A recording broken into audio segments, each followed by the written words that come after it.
Aujourd'hui on se retrouve pour le chapitre 454 de Fairy Tail. Donc ce que je vais faire, c'est que je vais le relire avec vous point par point. Donc normalement vous allez voir ma live reaction, mes versions accélérées, parce que j'ai pas eu vraiment de réaction spécifique lors de la lecture de ce chapitre. Et on se retrouve ensuite pour les réactions page par page, mes réflexions, etc. Pour une fois, je refais la vidéo en bonne qualité parce que j'ai le temps, donc j'espère que ça vous plaira et on se dit à tout de suite.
Voilà, donc maintenant on se retrouve pour le commentaire du chapitre page par page. Donc on va tout de suite commencer par la couverture qui est composée donc de la team Raijin-Shu. Donc c'est Fried, Big Slow et je ne sais plus le nom de la fille, bizarrement. Donc je sais que c'est l'amoureuse d'Elfman, mais je sais plus. Honte à moi, je suis une mauvaise fan. Ensuite, page 2, on se retrouve avec une sorte de petit rappel de ce qui s'est passé la semaine précédente. Donc on voit tous les navires qui arrivent sur la ville de Magnolia. Là on a Mavis qui nous dit attention, faites sonner les cloches, l'ennemi arrive, etc. On voit la réaction de Natsu Dapi et je trouve que la réaction de Lucy n'est peut-être pas forcément adaptée parce qu'elle fait « Oh, on n'est pas encore prêt », mais elle n'a pas l'air plus tracassée que ça en fait, c'est assez étrange je trouve.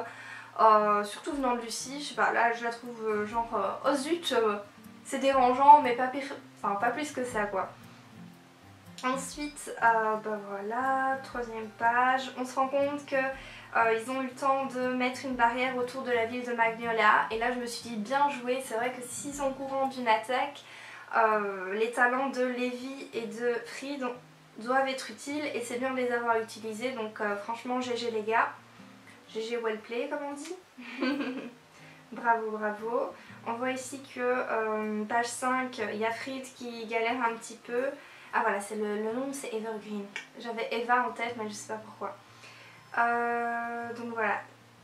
C'est bien, ils ont bien géré ça. Fried qui a un peu de mal parce que forcément ça lui prend énormément de magie de maintenir la barrière. Et c'est trop mignon parce que Evergreen et Big Slow veulent lui prêter sa magie. Et puis alors t'as Macao qui dit que oh mince on pensait pas qu'il viendrait par là. Et puis page suivante Mavis qui dit ah mais non moi c'est ce que j'avais prévu donc tant mieux. Bon, je vous avoue que je sais pas comment elle peut prévoir ce genre de choses mais bref. C'est sympa parce que a priori ça les arrange qu'ils viennent par là.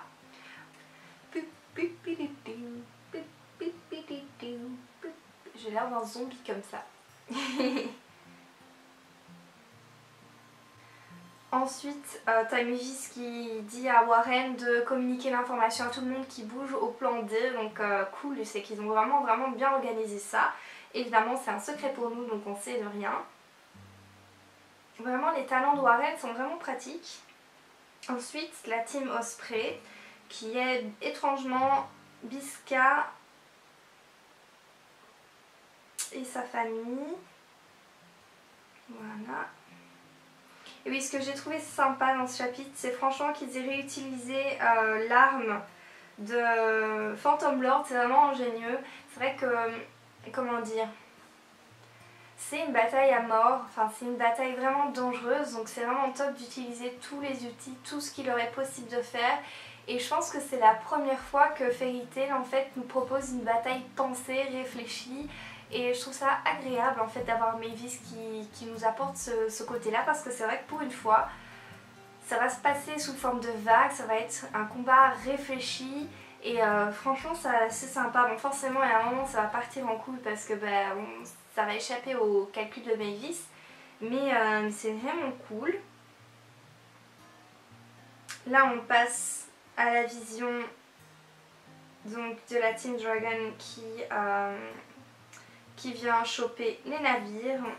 Mais bizarrement ces navires, je comprends pas, ils se font avoir hyper facilement.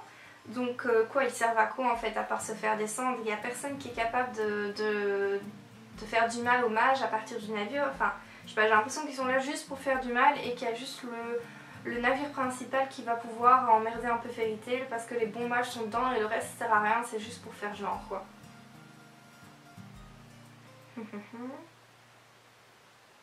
C'est cool. Donc voilà, là on voit le canon des fantômes Love, Jupiter, c'est cool, c'est cool.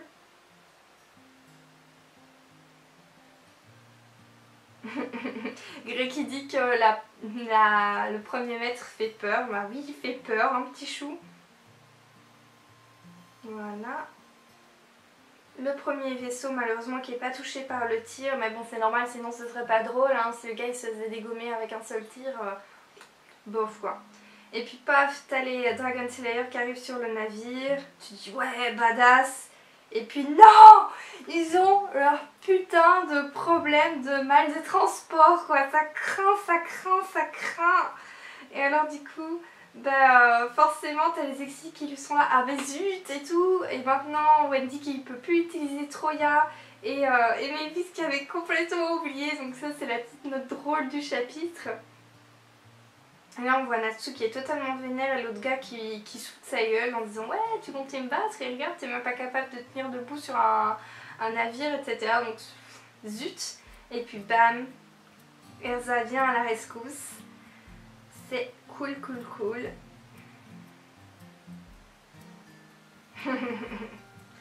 Je vous avoue que je savais pas trop comment ça allait se passer niveau combat, mais je m'attendais pas à ce que ce soit Erza qui combatte ce type là parce qu'il a l'air plutôt d'un tempérament plus chaud, plus qui correspond à Natsu ou Grey ou ouais Gajil, plus un mec parce que ça a l'air forcément d'être un gars qui fonce plus, tandis que Erza habituellement les gens plus réfléchis avec une force plus puissante et qui ont comment dire, qui s'emballe pas facilement au combat, qui reste très très froid et très réfléchi durant le combat, tandis que là il a l'air un peu impulsif le gars, donc je m'attendais pas à ça. Et donc du coup je trouve ça sympathique que ce soit Erza qui va se battre contre lui. Et là hop on termine avec Evergreen qui dit ha ha ha, prépare-toi à t'agenouiller devant elle, devant notre reine Titania. Et puis le titre du prochain chapitre, les défenses de Magnolia, et puis BA je sais pas quoi. Et voilà, c'est déjà la fin du chapitre. Donc je vais pas vous le cacher que quand on commence dans les combats comme ça, vous savez, habituellement on a toujours hop, un adversaire contre un... Enfin, on a des combats comme ça, un monde de Fairy Tail contre un adversaire. C'est pas des trucs qui me plaisent le plus parce que généralement c'est beaucoup de blabla. C'est beaucoup de attends je te montre ma carotte, elle est plus grande que la tienne, etc. Et c'est pas vraiment le genre de trucs qui me plaisent. Mais bon, ce que j'apprécie dans Fairy Tail, c'est que les combats ils durent pas 20 scans à chaque fois, donc ça c'est cool, c'est qu'on reste pas enfermé dans ces combats trop longtemps, donc ça c'est sympa. Moi je préfère vraiment les combats où il y a plus d'histoire, de backup derrière, comme on a déjà eu forcément durant l'arc de Tartaros, comme on a eu avec Grey et Silver, comme on a eu avec Juvia et l'autre type là qui manipulait les zombies, comme on a eu avec Erza et Minerva. Alors ça pour moi c'est des combats intéressants parce que plus que le combat t'as un backup derrière, t'as un truc psychologique derrière qui est intéressant, qui t'aide à avancer dans l'histoire de Fairy Tail. Mais si entre ces deux là, entre Agile et Erza, je pense pas qu'il y aura ce genre de réflexion. Donc j'espère qu'on va vite passer à autre chose. Et voilà.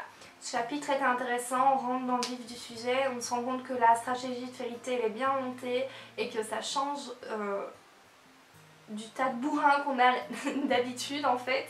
Donc j'ai beaucoup d'attentes pour la suite et j'attends avec grande impatience l'arrivée d'Zelef et d'Acnologia, mais également l'intervention de Lucie dans la bataille. J'ai envie de la voir se battre maintenant qu'on reconnaît beaucoup plus sa force, maintenant que Mashima lui a permis d'avoir de la force elle-même et pas à travers ses esprits. Je trouve ça vraiment hyper sympa pour son développement et j'ai hâte de la voir sur le champ de bataille. Et voilà, j'ai vraiment hâte d'avancer dans cette série. Cet arc est fabuleux. Enfin, normalement, vous l'avez vu dans ma dernière réaction live, enfin, j'en ai pleuré, le dernier chapitre était tellement émouvant, tellement prenant. Je pense que ça résume vraiment l'arc. Et voilà, j'ai totalement hâte. Je suis à fond dedans. Mon copain il comprend pas. Il m'était taré quoi. Ouais, je sais, je sais, j'adore Fairy Tail. Ça fait depuis 4 ans, peut-être presque 5 ans que je suis la série vraiment assidûment et c'est pas prêt de s'arrêter quoi. Et voilà, j'aime bien ce chapitre. J'ai préféré celui de la semaine précédente. J'espère que je préférerai celui de la semaine d'après. Donc je vous dis à une prochaine fois et voilà, je vous souhaite une très bonne semaine. Je vous fais tout plein de bisous. Bye!